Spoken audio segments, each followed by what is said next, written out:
నుండి ఇలాగా అంటే 2001లో ఫైట్ మాస్టర్స్గా స్టార్ట్ చేశారు. మీకు ఎప్పుడు ఈ రియలైజేషన్ వచ్చింది? అంటే మాకు ఫస్ట్ నుంచి మేము సోయార్ మటన్ మెడ్రాస్లో ఒక 15 సంవత్సరాల ముందు అక్కడ మాకు చదువు రాబోతో లెటర్ రాపిద్దామని మేము వెళ్ళేవాళ్ళం. ఒక ఆయన తెలుగు ఆయన ఉన్నాడు ఫైటర్. అప్పుడు సెల్ ఫోన్లు ల్యాండ్ ఫోన్ లేవు కదా, మా ఇంటికి లెటర్ వేసేవాళ్ళు స్టార్టింగ్. మేము ఎవరికి వచ్చి ఇంట్లో చదవడానికి? మా ఇంట్లో చదువుకునేవాళ్ళు, మా ఇంటికి ఇంటికి రాసేవాళ్ళు.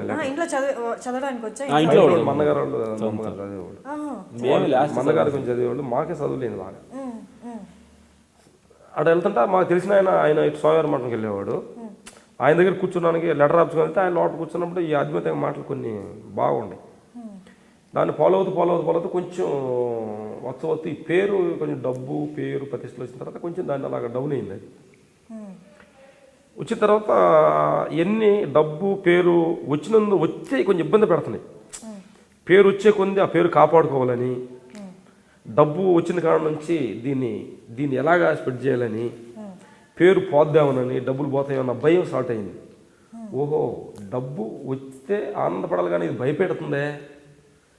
పేరు ప్రతిష్టలు వచ్చినాయి బట్ ఇది పోద్దని భయపెడుతుందా అంటే ఇది కాదు. మనకు తెలియనప్పుడే రావాలనుకుంటాం, నిజంగా వచ్చిన తర్వాత అయ్యే కష్టం సంగతి తెలుసుకున్నాం అని అప్పుడు మా అన్వేషణ స్టార్ట్ అయింది. అవి ఇబ్బంది కూడా పెట్టినవి కూడా. అప్పుడు అన్వేషణ స్టార్ట్ అయ్యి ఇది కరెక్ట్ కాదు, ఇవన్నీ అశాశ్వతం, శాశ్వతం ఇంకోటి ఉందని దాంట్లో రియలైజ్ అయ్యి ఈ గురువులను అనుసరించి మా ఆత్మపయంలో వచ్చిన తర్వాత అర్థమైపోయింది. ఇంకోటి కూడా నాకు ఒక మళ్ళీ బాగా జ్వరం తగిలింది. ఫుల్ జ్వరం వచ్చి అలా ఉనికిపోతున్నాను, అసలు అట్టే మంచం ఉనుకుతుంది. అప్పుడు ఊరికైనా ఆత్మ పరిశీలన వేసినమాట నాకు పేరుంది, ఇప్పుడు వచ్చి జ్వరాన్ని తీసేస్తుందని కొంచెం కూర్చున్నా. పేరా వచ్చి కాపాడు, జ్వరాన్ని తీసేయన్నా రాలా.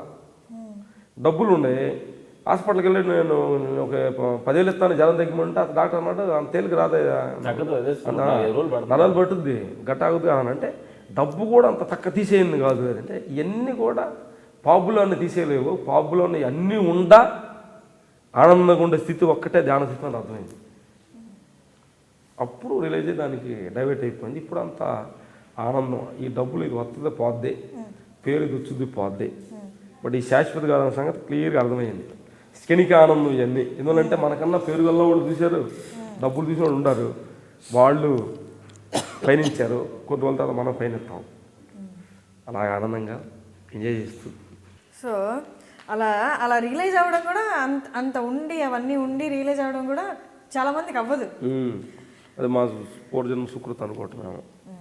సరే, అయితే మనం ఇప్పుడు మీ ప్రొఫెషన్ గురించి కొన్ని క్వశ్చన్స్ అడుగుతాను, తర్వాత మళ్ళీ మనం మాట్లాడతాం. మీ ఇద్దరికి నార్మల్గా ఎంత డిఫరెన్స్, ఎన్ని మినిట్స్ డిఫరెన్సా? ఎవరు ఫస్ట్? 15 బ్రదర్ రాము, నేను లక్ష్మణ్. 15 నిమిషాలు అంటున్నారు మా అమ్మగారు వాళ్ళు. 15 మినిట్స్ తేడాతో పుట్టాను. మీకు పిల్లలు?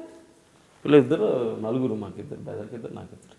ఇద్దరు అమ్మాయి అబ్బాయినా? 2 అమ్మాయిలు 2 అబ్బాయిలు. మీకు 2 అమ్మాయిలా?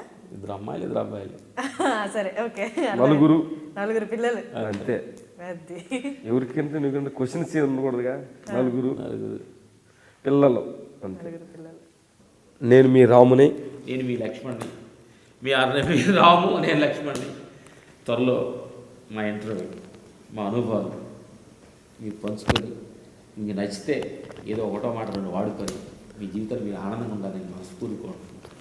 Thank you.